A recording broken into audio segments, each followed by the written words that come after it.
Hi, I'm Cheng, a professional photographer and filmmaker based in London. Today's video is all about the future of digital photography for modern photographers.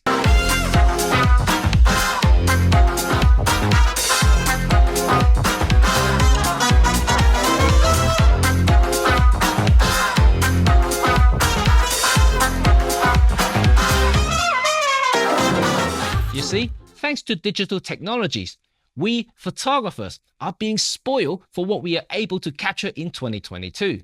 What needed special and expensive equipment to capture back in the analog days is now available in any cameras, and including smartphones. So anyone, everyone, technically can capture anything whenever and wherever they want. At the end of 2021, the camera market has shrunk to its lowest point in history. And it does not seem that the graph is going to go up anytime soon. It's not because of the number of people taking photos are disappearing. In fact, the number of people taking photos is still increasing. What's changed is the requirements and habits of photo snapping people. It is now acceptable to use a smartphone to capture most of our daily actions and experiences. The quality coming up from these smart devices is increasingly better with AI improvements. People also prefer to view images on these devices more than ever before, with prints and albums become more and more of an old-fashioned medium. People love instant access, shareability, and exchanges. So, camera manufacturers have to accept that this is a trend that is not reversible. But photography as an art form has not died, just changed. And what I consistently urge camera manufacturers to do is simply to evolve. While I continue to push and help building and shaping the digital photography world, I can't stop but think how camera manufacturers can help bridging the technical brilliance of a dedicated camera to general photographers. I'm not talking about dedicated photographers like most of you who are watching this video, but more about 90% of the consumers who would buy cameras.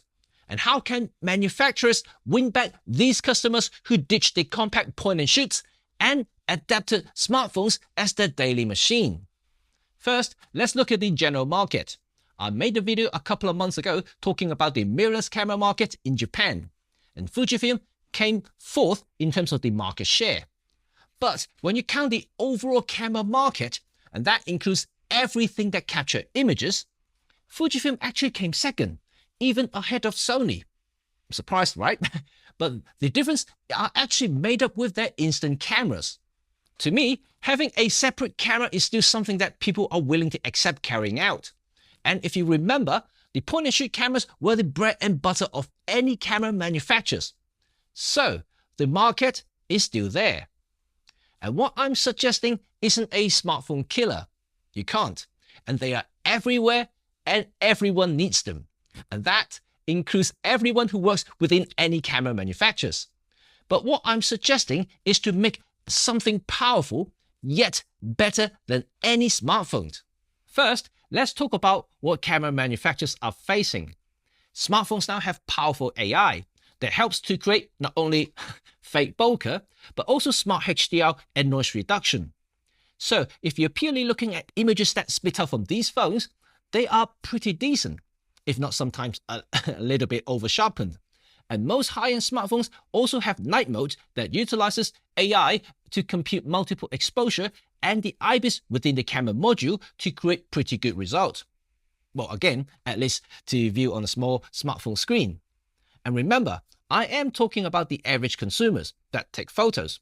So ultimate image quality isn't really the biggest concern here, as long as they look kind of cool and good on the screen. So, technologies are here, and they are only going to improve in quantum leaps over the next decade. But strip away the nerdy techs. The main reasons for any consumers to continue to use smartphones are convenience, portability, and shareability. The first two are pretty obvious. You first need to convince people to take the camera out first. A heavy and big camera is always going to be left behind. And most just wouldn't want to carry anything big and heavy these days. Well, at least I don't, even though I'm a pro who shoots daily. So, Michael Four Thirds is small, with the right setup. And I know the argument that modern full-frame and APS-C cameras are getting smaller. But you are comparing apples and oranges. The smallest full-frame setup just can't beat the smallest Micro Four Thirds set, if you are to compare. And just for an example, my Panasonic GM1 is tiny. Even the Pen EP7 with the small lens is still going to beat any full-frame or APS-C setup. So you get the idea. Therefore, OM or Panasonic don't need to do much, but only to continue to improve their products. But I do want to see another ultra-small camera like the GM1, just to prove the point that Micro Four Thirds is still the most compact system camera on the planet. Now, let's talk about shareability. We know that camera manufacturers are still trying to crack this. Not a joke, but they can learn a thing or two from the likes of Google, Apple, and Samsung in terms of integrating more connectivities between the camera and the smartphone. At present, any, and I mean any, accompanying apps from any camera manufacturers are still very clunky to use, laggy, and simply not user-friendly. Sorry, OM, that includes you too. To share an image, for instance, the steps you need to go through is just ridiculous. It's almost counterproductive and deterring. And this is perhaps the new Micro Four Thirds member Alice is about to do. Instead of layers of operations, Alice combines the camera and smartphone in a way that's not been seen before. The camera part also houses an AI chip that does most of the computational stuff, including focusing. Then the smartphone simply provides an interface and connection to the world of wonders. And this is certainly a fresh approach. I have been following Alice's development for a while, and although no one really seen a live demo or an actual prototype, but at least the idea is promising. However, if one is willing to put some resources to finally piece this puzzle together and initiate the connection between the internet and the photographers and content creators, who is better to actually make this happen than the camera manufacturers themselves, who already ready with all the techs and resources in place. What I'm trying to say is that instead of focusing on numbers, there are other advances that urgently need to address in order to keep up with the evolution in the photographic industry.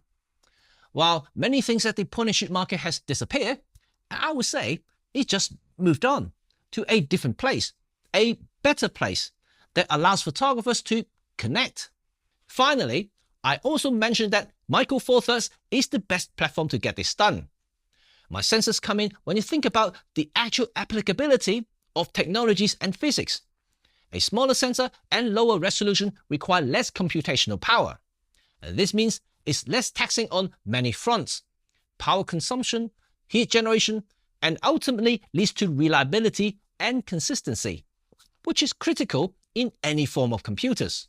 Smaller sensor also means that the design of optics and eyepiece can be smaller and more effective, and therefore creating an everyday camera that resembles a point-and-shoot camera carrying size system camera is totally feasible.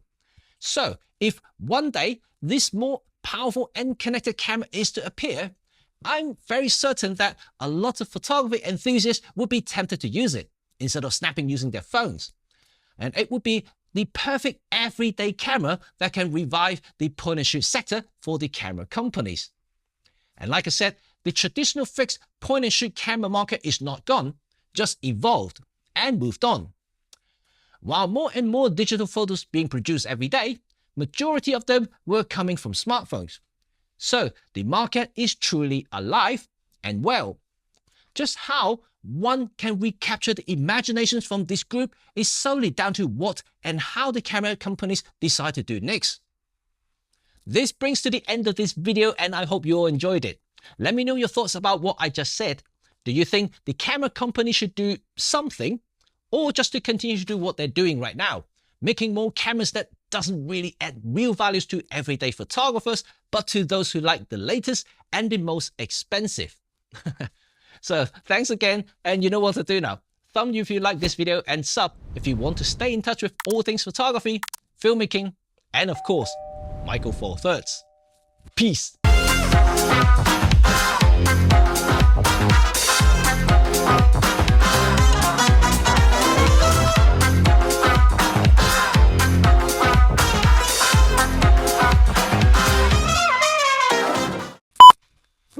My God, man, I'm hot. Marcin. Oh, man, it's so hot here. I should be wearing caps, but it looks cool with a cap, right?